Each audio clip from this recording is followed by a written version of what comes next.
Voilà. Donc on a parlé de l'analyse SWOT. On a dit que les forces, vous avez compris, hein? Donc on a dit que les valeurs internes sur lesquelles nous pouvons compter. Donc les valeurs internes favorables à notre projet. Ici, je suis allé trop loin. Le monsieur ici, il a dit, ça peut même être vos diplômes, par exemple. Oui, celui-ci, il est allé trop loin. Il a dit les avantages compétitifs, vous voyez, compétitifs, le savoir-faire que nous avons. Partout où je suis fier de dire que tout le monde a au moins une histoire. On a commencé par les humanités, un peu les humanités. Beaucoup d'entre nous ont fait électricité. Donc on a commencé par des petites maintenances, des petites installations. Donc on a travaillé comme ça. Et puis, voilà, des brevets. Il y a des gens qui suivent des formations à huis clos. À part ce que nous faisons ici, il y a des gens, ils sont nombreux. Déjà, c'est un avancé, c'est un avantage pour nous. Tu vois? Et puis, c'est sans nos forces en nous. Et puis, donc, autre avantage, on peut notamment parler de la maîtrise, hein, la capacité d'innovation, tu vois un peu. Parce qu'on a dit dans l'introduction que nous allons également ajouter l'innovation à notre projet. Donc, l'innovation. Ce qui n'existe pas, c'est un peu, même ce qui existe pas, c'est un peu d'ajouter une valeur, donc une valeur ajoutée comme ça. Je ne sais pas s'il y a une question, si vous comprenez là. Ça c'est l'analyse SWOT. Oui. Pour finir, bon, nous allons directement passer, puis sur votre question, on va répondre après. Il y a nos faiblesses, c'est toujours dans l'analyse SWOT. Donc les W là, c'est weakness, donc ce qui signifie faiblesse en français. Les faiblesses, c'est quoi? On dit que ce sont les domaines dans lesquels vous êtes objectivement moins bon que vos concurrents. C'est par exemple notre faiblesse. Par exemple, on peut dire qu'on est limité sur les points financement. On n'a pas assez de moyens, par exemple, pour faire le marketing, pour nous propulser. Les financements nous manquent. Par exemple, les tenues. Depuis qu'on a commencé à crier là jusqu'à là, il y a quelques personnes qui ont pu répondre positivement un peu à cette demande-là, cet appel-là. Il y a, on peut dire l'handicap, quel handicap nous avons dans notre établissement, ça on va réfléchir. Il y a par exemple les lacunes, les limites des ressources, voilà, c'est ce que j'ai dit, le financement. Et puis à part ça, on peut encore dire, nous avons une faible taux de visibilité, on n'est pas encore visible, là on doit en tout cas bosser, je frapper fort pour pouvoir être visible, donc être reconnu, que les gens savent que nos MEPS existent, et MEPS ça fait ça et ça. C'est aussi un élément très important. Quoi d'autre? À part la faiblesse, nous allons parler de... Donc on dit les premiers éléments, là, les deux premiers points, force et faiblesse, sont des éléments internes. Donc ça c'est nous qui devons droit les relever. Et puis c'est un peu de travail dessus. Si par exemple, nos forces à nous, on est capable de faire ça, et du coup, ça sera une motivation interne. Et du coup, même si nous allons quelque part, comme on a diverses compétences au sein de l'équipe, on peut faire ça. Maintenant, les restes ici, opportunités et menaces, ce sont maintenant les facteurs externes. Opportunité, c'est quoi? Par exemple, on se dit, nous, d'abord la définition, on dit que l'opportunité, c'est le levier extérieur sur lequel nous allons nous appuyer pour obtenir un avantage. Le levier extérieur. Qu'est-ce que nous allons faire? Nous allons livrer comme service, par la maintenance. Ça sera destiné vers qui? Par exemple, les habitants, les maisons, les constructions, les domestiques. Hein, en bref, les domestiques. Hein, les domotiques, donc les constructions. Nous savons très bien que en cette période, il y a une forte croissance des constructions. Il y a plusieurs constructions. Et toutes ces constructions-là, aujourd'hui, je ne vois pas si une maison peut être construite pour ne pas attendre une installation électrique à l'intérieur. On sait que l'installation, c'est le premier signe de développement. Quand quelqu'un fait ça, il s'attend à avoir du courant, et un bon courant. Et surtout si la personne a des moyens. Par exemple, si on se disait que les opportunités, nous avons une taux élevé de croissance de maisons. Deuxièmement, on peut dire, nous avons la croissance élevée des constructions, c'est presque la même chose, ou la présence de beaucoup de domiciles qui auront peut-être besoin, si pas installation, maintenance. Si pas maintenance, achat de matériel. Ouais, par exemple, nous avons des prises, des lampes, des éléments, l'automatisme que nous pouvons peut-être apporter. Quelqu'un, par exemple, analyse qu'on a courant, mais il veut ajouter un plus. Un peu. Tout ça, là, nous pouvons être sollicités pour pouvoir apporter un coup de main. Il y a encore quoi? Beaucoup de gens, leurs maisons sont alimentées. Voilà. Taux de serviabilité. Est-ce qu'on peut dire ça? Bon, en bref, c'est ça en fait l'opportunité. Ici, on nous dit que l'opportunité,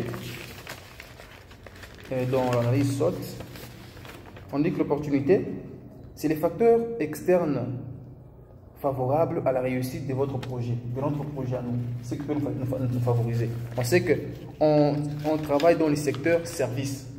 Le service, c'est pour que les gens nous consomment. Ouais, un peu. C'est pour que les gens nous consomment. C'est pour que les domiciles nous consomment. C'est pour que les industriels nous consomment. C'est pour que... voilà. Et puis, le quatrième élément et dernier, ça sera les risques. Voilà, maintenant les menaces.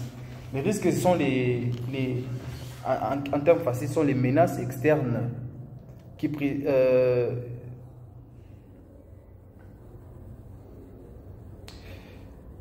on peut dire qui pèsent sur notre croissance ou notre intégrité, voilà, sur les activités que nous allons pouvoir présenter. Les risques, donc les contraintes, qu'est-ce qui peut freiner notre croissance? Ça, les risques. On peut autrement dit citer les entreprises qui œuvrent dans le même secteur. Tu vois un peu. Bon, par exemple, c'est dans le cas de la SNEL. Bon, la SNEL, c'est un service public de l'État. On ne peut pas trop s'y atteler. Il y a par exemple les autres ici, on peut dire Panaco, on peut appeler. Il y a des petites maisons qui sont en train de naître, qui livrent le même service, par exemple les petites start-up. Il y a d'autres, par exemple Dame, des VIC, associés maintenance. J'ai vu une maison aussi, un établissement aussi grandiose qui est en train de livrer les mêmes services que nous. J'ai rencontré un autre ami qui a sa start-up, Sojap. Eux, ils sont calés dans les installations de solaire et puis voilà, d'autres choses, les maintenances aussi, beaucoup de choses. Et il y a aussi Electric Service Décor, c'est un ami qui a mis en place cette start-up-là et qui évolue déjà. Donc, il y en a beaucoup. Mais déjà, nous devons à tout prix connaître les menaces, les gens qui peuvent vraiment nous freiner, donc freiner notre évolution, notre développement. Ça, c'est l'analyse SWOT. Donc, nous devons en tout cas mettre en place des idées, savoir quoi faire. Donc, si vraiment nous remplissons ce tableau, on peut même se dire qu'aujourd'hui, on est fiers de faire ça, ça et ça. Puisque après celui-là, il y a un autre tableau, un autre business qu'on doit remplir, les pitch maintenant. Avant même les pitch, il y a les business models qu'on doit remplir. Avant celui-là, il y a le business plan. Il y a les plans financiers. Vous voyez, tout ça là, on doit le faire ensemble. Je voudrais qu'on le fasse ensemble. Moi, j'ai suivi des formations, mais je peux quand même le faire, mais je voudrais qu'on le fasse ensemble, qu'on déniche ce que nous aurons comme opportunité, ce que nous aurons comme contrainte, afin de pouvoir même plus loin, nous pouvons être sous la même longueur d'onde et travailler ensemble. En tout cas, c'est très important de pouvoir, avant même de se dire que nous sommes un projet. C'est quoi les pitchs? D'abord, c'est quoi les pitchs? Les pitchs, c'est la partie de votre produit. C'est la partie de votre produit en seulement quelques minutes. Bon, voilà, les pitchs, c'est parler. Voilà, c'est parler de votre produit ou projet en seulement quelques minutes. Donc, c'est comme une défense. C'est comme un exposé. Donc, vous prenez tous les projets. Vous l'exposez en 3 minutes. Bon, ça dépend. Hein. Généralement, on demande de le faire en 3 minutes. Si on peut être indulgent, on peut vous demander d'aller jusqu'à 5 minutes. Mais le temps record, c'est 3 minutes. Bon, on a fait ça avec des professionnels, des profs, des coachs. On a senti que c'est possible de présenter un projet qui vous a pris des années. Bon, si je peux exagérer, même 2 mois pour le rédiger, le présenter en 3 minutes. Donc, on a pris ça pour... Bon, c'est par exemple, vous avez un projet. Vous voulez par exemple le présenter par exemple à Donald, bon, même à Félix Tshisekedi. Par exemple, on n'a pas l'accès d'aller voir Tshisekedi aujourd'hui. Mais tu peux par exemple être même en train tu peux être invité par exemple dans un salon des entrepreneurs aujourd'hui. Tu arrives là et à ta grande surprise, tu rencontres le président là dans la salle. Imagine-toi le président quand il est là. Combien de gens voudront lui parler? Même tout le monde. Et ce sont des opportunités que tout le monde s'attend, auxquelles tout le monde s'attend. Alors tu es là, tu as un projet. Donc tu dois faire en sorte que tu puisses présenter et persuader l'interlocuteur. En moins de 2 minutes, paf, tu donnes tout le projet. Tu commences par le commencement jusqu'à la fin. Donc qu'ils comprennent, donc qu'ils trouvent ton discours intéressant par rapport à tout ce qu'il va écouter, tout ce qu'il va entendre dans la salle. Voilà pourquoi on dit, on présente les projets dans 2 minutes ou 3 minutes. On a essayé, il y a des gens qui ont fait ça en 2 minutes 45 secondes. Ils ont présenté un projet. Ils ont tout présenté. Donc, du début à la fin du projet. Tu montres comment tu montres le problème, tu te présentes, tu montres le problème, tu montres la solution, tu montres l'équipe, tu montres le plan financier, tu montres quoi encore. Donc, voilà. Le pitch se présente comme suit. Il a 7 étapes, bon, 8 étapes. En fait, tu commences par la présentation. Tu te présentes ta fonction et puis ton entreprise. Tu montres le marché, non plutôt le problème. Deuxièmement, le problème. Troisièmement, tu apportes la solution. Quatrièmement, tu montres le modèle de rentabilité ou le business model. Tu le donnes. Cinquièmement, tu donnes le marché, tu présentes le marché. Sur le marché, il y a combien de gens qui font ce que tu veux faire. Et puis, la valeur ajoutée que tu vas apporter. À part ça, les concurrents. Tu montres les concurrents. Et puis, management team, voilà, ton équipe. Tu dois vendre ton équipe. Non, moi je vais travailler avec tel qui est spécialisé dans ça, tel qui sait faire ça, tel qui sait faire ça. Tu le présentes comme ça. Tu vas le persuader avec ce que tu vas dire. Huitièmement, tu vas lui présenter les plans d'expansion. Je me dis, je vais commencer par le Lubumbashi, après 2 ans, je vais aller à Kasumbalesa, Salikasi. Après 3 ans, je vais atteindre 3 provinces, par exemple, Okatanga, Lualaba, Maniema, tu vois. Et puis après, c'est bon, 10 ans, je vais atteindre la RDC. Après 20 ans, je vais aller même en dehors de la RDC, donc atteindre 3 pays. Donc, persuader quelqu'un comme ça. Et puis, les plans financiers, et en fin de compte, tu vas faire l'appel à l'action. Donc, 10 étapes. C'est le pitch. Alors, nous devons en tout cas. Et puis, après tout le projet, le pitch, c'est la seule chose que tu peux marcher avec dans ta poche. Pour que quand tu rencontres quelqu'un comme ça, tu l'enlèves comme ça, tu as toutes les idées, tu déballes les idées et tu persuades quelqu'un. En moins de 3 minutes. Par exemple, si nous voulons aller par exemple devant même notre qui ça DG. On a juste le pitch. On a déjà fait des répétitions. Chacun a déjà une idée sur le projet. Même chacun peut prendre le pitch, photocopie, tout le monde a le pitch dans sa poche. Quand nous allons là-bas, on le voit comme ça, celui qui aura la parole, qui sera libre de parler, il va parler, il va déballer tout ce qu'on a là-bas, on va le persuader. Et automatiquement, il sera appelé à prendre une décision. Si nous le persuadons réellement, il se dit en tout cas, je trouve que votre projet est intéressant, alors je vous finance. Je vous accorde, vous avez mon soutien. Je vais vous accompagner. Et je fais ça. Alors, qu'est-ce que vous voulez? On lui dit, non, nous voulons un financement de $2000 par exemple. On dit, en tout cas, je trouve que... Et puis, puisque dans les pitchs là, on lui dira comment nous allons engager ce moyen-là, le fonds de départ, et puis comment nous allons le développer, et qu'est-ce que nous allons voir dans un temps record. On y va voir, et puis voilà, prendre la décision. C'est en quelque sorte le pitch. À part ça, maintenant, nous allons passer au business plan, business model, le plan financier, travailler. Alors, donc, pour ne pas dire trop, peut-être embrouiller les cerveaux, je sais que nous sommes tous fatigués. Donc, je voudrais qu'on travaille sur les sautes. Les sautes. Demain là, on se met ensemble, on travaille, on remplit tout. Que chacun de nous ait un... Déjà, est-ce qu'il y a des gens qui n'ont jamais réalisé un projet ici? Et du coup, ils vont apprendre comment on le fait. Donc c'est une formation. Et du coup, j'ai oublié. Nous avons également mis la formation. Voilà, la formation. Voilà, la formation. Je l'ai numéré. La formation dans notre projet.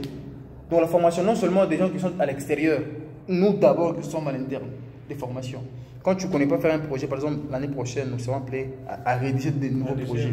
À part ce qu'on a fait en bac 3. Nous serons appelés à rédiger. Déjà, ça, ce sont des techniques très avancées. Que quand nous les appliquons, en tout cas, même les lecteurs sont persuadés. On peut utiliser cette même forme ici pour rédiger nos mémoires. Ouais, ça. Moi, je me suis mis à réfléchir sur ça. En tout cas, je me suis dit que si vraiment on prend cette technique et cette forme, en tout cas, on va persuader tout le monde. Tu es là, tu prends juste les sautes, donc tu rédiges ton travail. Tu prends juste les sautes, juste après, les SWOT. Tu les projettes. Tu fais peut-être 10 diapos seulement. Même maximum 11 diapos. Tu présentes ton travail de 70 pages. Tu vas persuader tout le monde. Dans ce travail, il y a tout. Toutes leurs questions sont répondues là-dedans. Tu vas persuader tout le monde. Et après, peut-être, ils n'auront rien à te demander. Ils vont juste, non, monsieur, comment tu t'appelles par exemple? Tu vois un peu. Donc, ce sont des techniques. Voilà. Et puis, du coup, bientôt là, j'aurai les syllabus qu'on a pu utiliser. Donc, c'était un travail, c'était une formation qui était financée par l'État congolais pour les entrepreneurs locaux. Tu avais participé? Oui. Tu avais participé? Oui, j'étais là. Dieu merci, c'était jeudi, vendredi, samedi, on n'est pas court. Donc, j'ai dit, en tout cas, Dieu m'aime beaucoup. J'avais demandé que je pensais, non, d'abord, s'il vous plaît, les entrepreneurs. Je disais, ok, ça va, comme c'est vous d'abord pour vous, les entrepreneurs, alors allez-y. Non, c'était pour les gens qui avaient postulé. J'allais descendre jusqu'à là. Non, vous n'alliez pas entrer. Il y avait des vérifications, il y avait des contrôles sévères. Ce n'est pas n'importe qui entrait. Donc, c'était déjà sélectionné. Ça veut dire qu'on allait être. Il y avait 250 jeunes qui avaient postulé avant. Puis on a retenu leur projet. Et là, c'était la formation. Les former comment rédiger un plan d'affaires. C'était ça. Donc, même si vous allez là-bas, peut-être vous allez justement attendre à la véranda. C'est moi les échos que j'ai écoutés. Ah, peut-être pas. Ouais, un peu. Donc, c'est ça, en fait. Je sais comment vous avez des questions. Donc, nous allons commencer demain sur ça. Si nous aurons ces 20 minutes, 1h30, 2h, on va essayer un peu de remplir notre saute et puis passer directement au pitch. Donc, les gens vont apprendre en même temps. Je sais que beaucoup de gens ne savent pas faire ça. Bien sûr, on est un master. Nous sommes des entrepreneurs. Un master, c'est un entrepreneur. Par défaut, il est entrepreneur. Et un entrepreneur, si tu ne sais pas rédiger un projet, tu es nul. Tu vas avoir une très bonne idée. Si tu ne sais pas rédiger, tu es nul. Peut-être ton projet, là, on peut le prendre. Tu peux... Tu sais, il y a combien de projets qui sont déposés même dans les bureaux du DG? Là, au building, là, chez le gouverneur. Combien de projets sont déposés par jour? Des milliers, je pense. Voilà. Mais non, qu'est-ce qui fait en sorte que ton projet soit pris? C'est la qualité, le contenu, donc la forme, tout ça là. Alors en tout cas, voilà, le fond et la forme, c'est ça ce que j'allais dire en tout cas. C'est ça en fait. Alors, je pense que vous avez compris quelque chose. Oui, oui. Donc, c'est un peu ça. Je voudrais que nous puissions être tous là. Et ça, ce qui va même qualifier les gens qui vont être maintenus pour travailler sur ces projets. Voilà. Il y a un mot à dire? Il y a une question? Pas de question, c'est bon. Ça va, merci beaucoup à vous. Merci pour la séance. La compréhension, c'est bon, les pitchs, on a compris comment. Les pitchs. Les pitchs. Pitcher. Les sports, ça va. Voilà. Voilà, ça c'est master authentique. Ah, t'es pas sérieux. Hein,